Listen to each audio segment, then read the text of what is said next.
সন্তানের প্রথম হাঁটা, প্রথম স্কুলে যাওয়া কিংবা জন্মদিনের আনন্দ, সব মুহূর্ত সামাজিক যোগাযোগ মাধ্যমে শেয়ার করতে ভালোবাসেন অনেক বাবা মা। কিন্তু বিশেষজ্ঞরা বলছেন, আবেগের বশে করা এই শেয়ারিং কখনো কখনো ভবিষ্যতে নিরাপত্তা ঝুঁকির কারণ হতে পারে।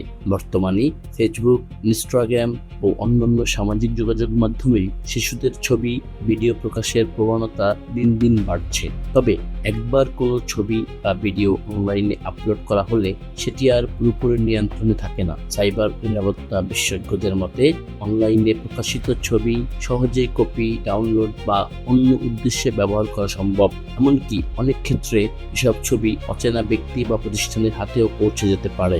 বিশেষজ্ঞরা আরও বলছেন, শিশুদের জন্য তৈরি হয়ে যায় একটি ডিজিটাল ফুটপ্রিন্ট বা অনলাইন পরিচয়। শিশুরা বড় হওয়ার আগেই তাদের ব্যক্তিগত তথ্য ও ছবি ইন্টারনেটে ছড়িয়ে পড়ে, যার উপর তাদের নিজস্ব কোনো নিয়ন্ত্রণ থাকে না। ভবিষ্যতে স্কুল, কলেজ কিংবা কর্মজীবনে পুরনো ছবি বা তথ্য নিয়ে বিব্রতকর পরিস্থিতির মুখোমুখি হওয়ার আশঙ্কাও রয়েছে।